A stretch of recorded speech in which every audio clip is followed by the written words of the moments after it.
1er janvier 2018, l'extension va se faire.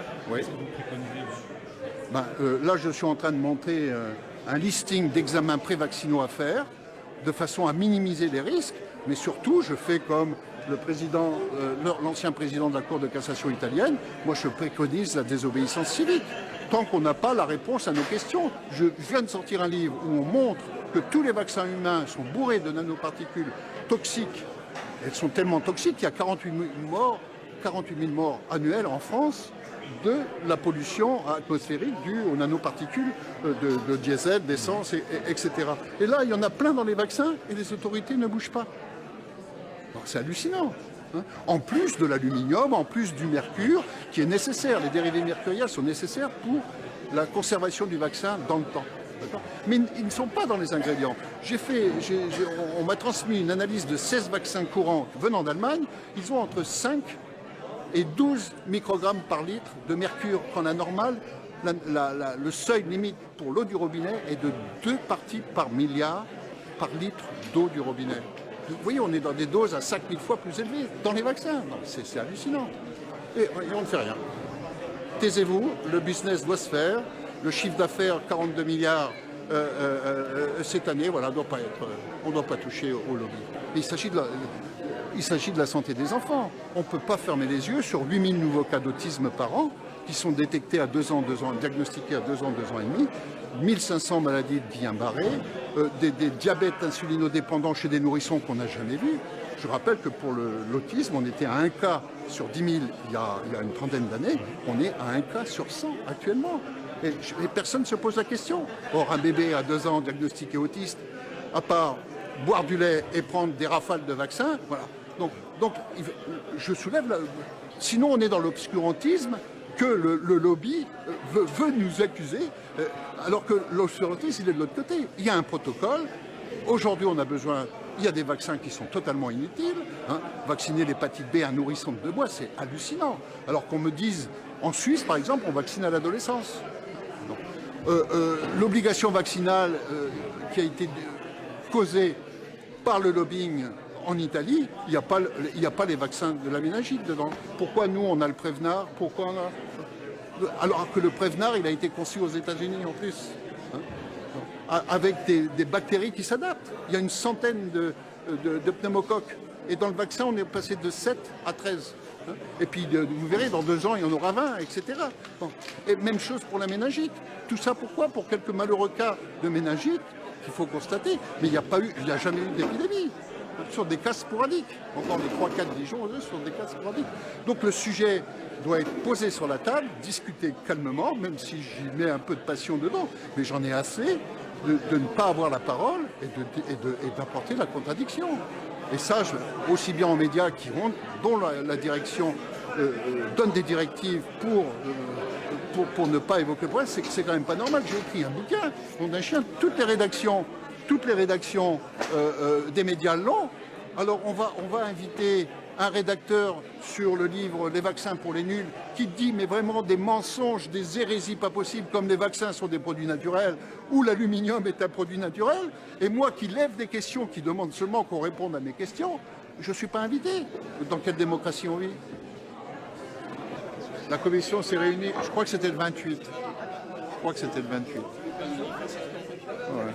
Et donc cette commission sur la vaccination en septembre. Oui, la Ligue nationale pour la liberté vaccinale m'avait demandé d'être leur représentant puisque j'habite Paris.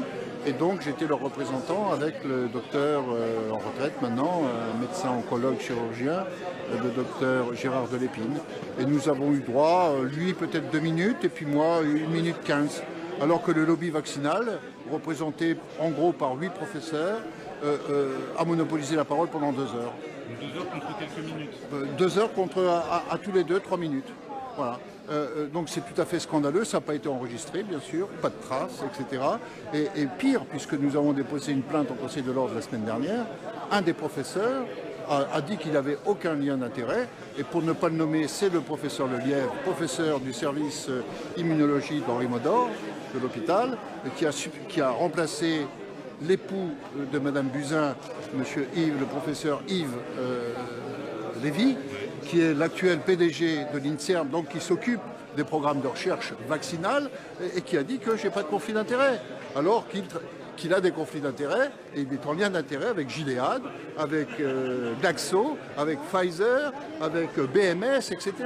Donc on ment dans les commissions. Vous savez qu'il y a eu une première au mois de juillet où le professeur Aubier, pneumologue, a été condamné à 50 000 € d'amende et 6 mois de prison avec sursis, même s'il a fait appel en septembre, pour parjure devant la commission sénatoriale sur l'analyse de la pollution par l'air, etc. Et il a dit qu'il n'avait aucun conflit d'intérêt. Bilan. Alors c'est vrai qu'ils ne les déclarent pas, tous ces professeurs ne les déclarent pas sur leur fiche, sur leur dossier qui doit être déposé au ministère de la Santé, alors que ça fait 20 ans qu'ils travaillent avec Total Fina Health et avec des cachets pour 9 demi-journées à 100 000 €, voitures de fonction, stock option, etc. Dans tout le système de santé, toutes les institutions sont infiltrées par le lobby industriel pharmaceutique et tous ces professeurs sont en conflit d'intérêts. Les producteurs de vaccins ont convaincu les gouvernants qu'on était dans l'urgence, on sort un nouveau vaccin, donc ça a une utilité. Une utilité, le cancer du col de l'utérus, alors qu'on sait que tout ça n'a rien prouvé. On aura les premiers résultats en 2030, vous imaginez. Et même la directrice scientifique, Anna Harper, l'a avoué qu'elle s'est fait manipuler par les équipes de marketing. Donc on est dans l'urgence. Donc les études doivent être ramassées. Vous voyez, un vaccin anti-grippe, on le fabrique le H1N1, on l'a fabriqué en 3 mois, en 2009. Et là, donc pour les vaccins, il n'y a pas d'études pharmacocinétiques, c'est-à-dire le devenir du produit lorsqu'il est ingéré, injecté, etc. Il n'y a aucune étude de mutagénèse, aucune étude de cancérogénèse, aucune étude de tératogénèse, c'est-à-dire les malformations, si ça peut entraîner des malformations du fœtus. Il n'y a aucune étude contre le placebo. Quand un vaccin sort, il est toujours comparé par rapport à un autre vaccin, donc il n'y a pas de danger. Non, jamais contre un placebo, jamais. Même le Gardasil. Le placebo, c'était toute la formule, sauf les 4 antigènes des 4 sérotypes. Mais la formule était la même quantité d'aluminium dedans. Donc comment voulez-vous? Aucune étude vaccinée, non vaccinée. La seule étude qui a été faite vaccinée, non vaccinée, c'était en Inde il y a plusieurs années, dans les années 2000. C'était pour le BCG. Alors quels arguments ils utilisent 360 000 échantillons de part et d'autre. Et il n'y a pas à discuter. La santé globale du nourrisson des non-vaccinés est bien meilleure que celles qui ont été vaccinées avec le BCG. Voilà, c'est la seule étude qui est... Et comment ça se fait? Parce que le vaccin est comme un médicament. Pourquoi est-ce qu'il ne subit pas les mêmes... Eh bien, parce que le lobby a réussi à convaincre les autorités. On est dans l'urgence, on est dans la grippe. Pour la grippe, il faut le fabriquer rapidement, etc. Donc, c'est pas fait. Le ROR, le vaccin rougeole, oreillon, rubéole. Vous savez comment il a eu son autorisation de mise sur le marché? Parce que ce vaccin existait séparément.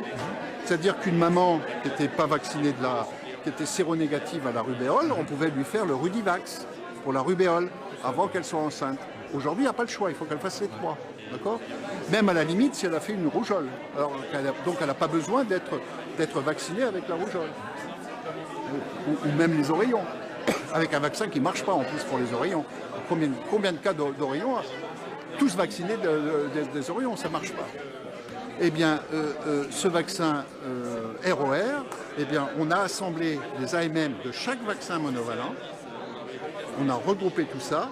Et puis on a déposé un dossier pour le ROR. Sans test, sans rien du tout. Le test, eh ben, c'est sur le terrain, une fois que le vaccin il est sorti, et on compte. Comme moins de 5% des effets secondaires sont remontés à la pharmacovigilance. Pourquoi?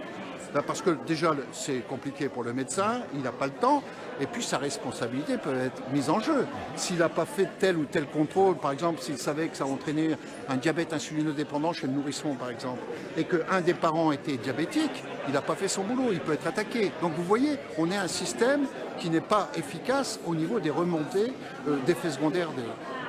Alors le seul qui marche à peu près bien, c'est le système italien qui a été mis en place en 2013, d'ailleurs salué par l'OMS comme le meilleur système, ce qui n'a pas empêché la ministre corrompue de voter une loi au pas de course grâce aux directives qui ont été menées aux États-Unis, sous l'égide d'ailleurs de M.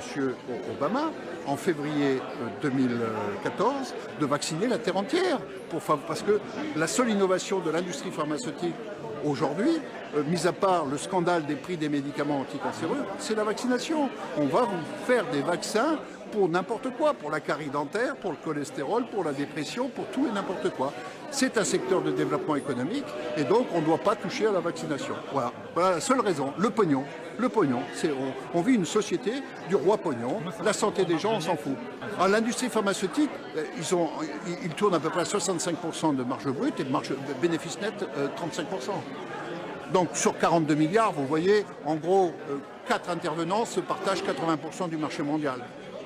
Les 4 intervenants étant Sanofi, deuxième position, Glaxo, 42%, puisqu'ils ont racheté la filiale Novartis, et puis les 2 Américains, Merck et Pfizer. Donc voilà, ils font la pluie le temps, ils payent les campagnes électorales, c'est le cas du Gardasil, alors que l'Utah, par exemple, est revenu en arrière, le Japon ne conseille plus ce vaccin, comme l'Autriche, comme le Chili, etc. Un vaccin, un problème, et là, on est en train d'accueillir le Gardasil 9. 9, Bah oui, parce que 4 valences, c'est pas suffisant, on en a rajouté 5 autres. Et puis comme il y en a une centaine de valences, dont une vingtaine oncogènes, eh bien dans 7-8 ans plus tard, on va vous en sortir un 12, etc. On n'aurait plus de business. Alors que le problème est simple. Ce cancer du col de l'utérus n'a pas cessé, il a diminué par 3 en 50 ans, 1950-2000. Donc bien avant le vaccin.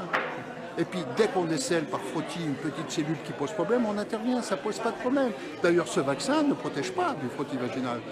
Les jeunes filles croient être protégées, pas du tout, il faut continuer à faire le frottis. Puisqu'il protège contre 2 papillomavirus seulement sur les 20 qui sont oncogènes.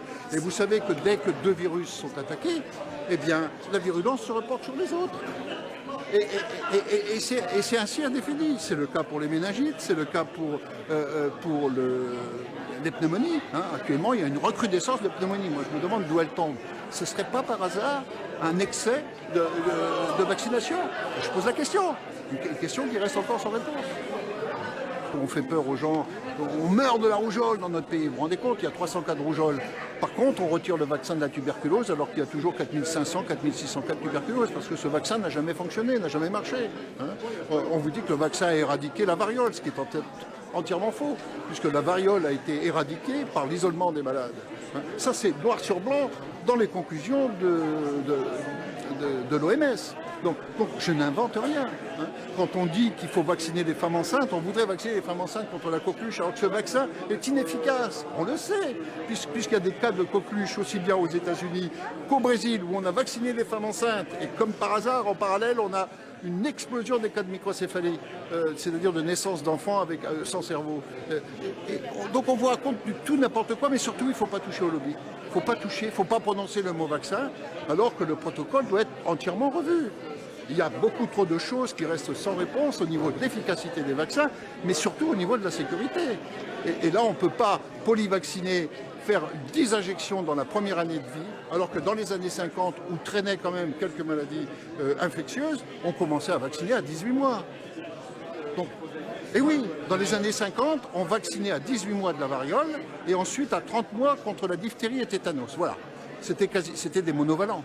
Bon, aujourd'hui, on balance un hexavalent, avec plusieurs antigènes dedans, il y en a beaucoup plus un Prevnar, etc., avec des doses, par exemple, d'aluminium, mais pas seulement. Il y a aussi du mercure dedans, qui n'apparaît pas dans la liste des ingrédients, et ça pose aucun problème, alors qu'il y a des décès. Il y a des décès et il y a des cas d'autisme qui figurent dans les essais, qui sont remis à l'Agence du médicament européenne, qui ne sont pas reportés dans le dossier d'AMM. Hallucinant. Il y en a qui disent que quelques milligrammes de vaccin, c'est rien, et que du coup, le nourrisson, Ah bon, c'est rien. Vous savez, vous connaissez, on va parler dose. Dans les solutés à perfuser, la dose par litre ne doit pas dépasser 25 microgrammes. Dans le double vaccin Inforex-Hexa, Prevnar, c'est 945 microgrammes qui sont injectés en une fois. Vous voyez, dans un litre, 25 microgrammes, dans 2 fois un demi-cc, 945 microgrammes. Et puis on vous dit c'est normal. Et puis après on vous met de l'aluminium oral. L'aluminium oral, quand on a de bons intestins, il est éliminé dans les excréments. Mais là, il n'y a pas de barrière. On vous l'injecte. Et souvent, même, le pédiatre injecte directement dans un capillaire quand ça saigne. Hein, on met un petit pansement, alors que c'est une contre-indication formelle. Est-ce que c'est vrai qu'on a retiré l'AMM pour les vaccins pour les animaux? Absolument, absolument. On s'est aperçu de sarcoïdose, de fibrosarcome, de cancer, même chez les moutons, il n'y a pas que chez les félins, etc. Donc on fait maintenant les 9 vaccins PureVax de la filiale, l'ancienne filiale Sanofi Merial qui a été rachetée par Boehringer Ingelheim. On a retiré l'aluminium, d'accord? Mais et voilà. Et là, aujourd'hui, je m'insurge parce que le lobby voudrait vacciner les femmes enceintes. Or, on ne vaccine pas les animaux gestants. Mais là, on va vacciner les femmes enceintes. Hallucinant. Hallucinant.